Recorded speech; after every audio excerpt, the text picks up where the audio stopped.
In the last part of the tutorial, we're going to look at the NL2BR function and how it's extremely useful and combats the annoying formatting that we see by default when trying to output database table data.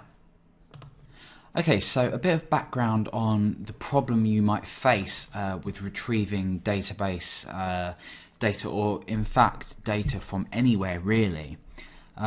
If, for example, you had some data or a form on your website and you had a text area that you allowed users to enter data into.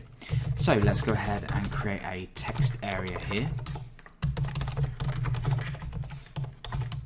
And while we're at it, let's go ahead and allow our users to submit to this page.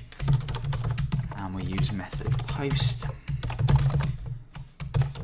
So we're essentially just allowing our users to submit some data. Okay, so I'm going to call this text. So what I can now do is go ahead and echo $_post text. In fact, I'll only do that if that data is set. It just makes more sense.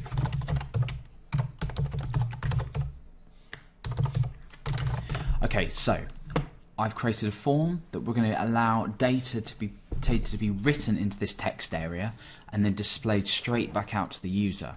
Now, don't worry too much if you don't understand this, but if you have actually had experience with creating a text area, storing data into a database, again making sure you've used HTML entities, which we discussed earlier, that ties in quite nicely.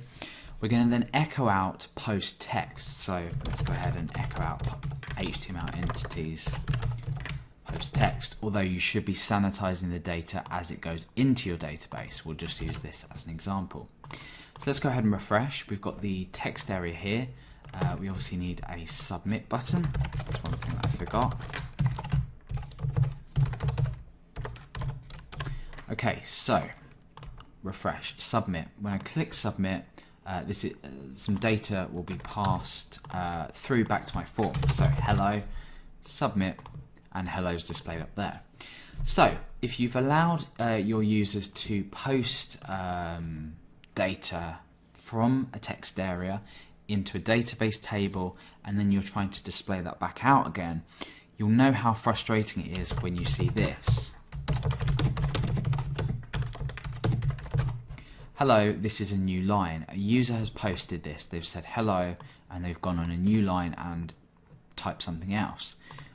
When you display this out, by default, it doesn't recognize the new line.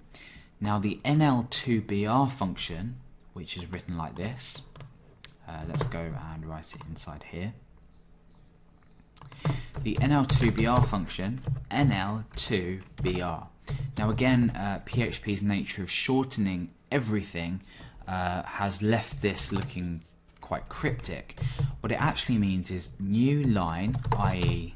something like that, to, as in to, break. Okay, so this literally means new line to break. Okay, so it's been shortened to NL2BR.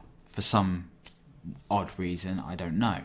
But NL2BR is basically going to take any new line and convert it into an HTML break. Okay, so if we're to echo out HTML entities post text, but we now use NL2BR around this, what that's going to do is anything we pass through here, i.e. the text we wrote earlier that didn't quite look right because of the break that was missing, when we now say hello, this is a new line, when we click submit, the new line is converted to a break. Okay, so we've got this sort of natural break here, BR. You can see that we've got this BR in here. So PHP has output a BR where it has found a new line. So quite simple, but a lot of people get stuck on this one because they see their output all in one line and it's confusing. And especially if you're writing some code for like a blog or something, you want to obviously be able to output data on new lines for paragraphs, things like that. Obviously this won't create paragraphs, but there you go. So for simple data like comments, things that your users are typing into a text area, the NL2BR function on output is extremely useful in displaying it properly. So that's the end of the string functions tutorial.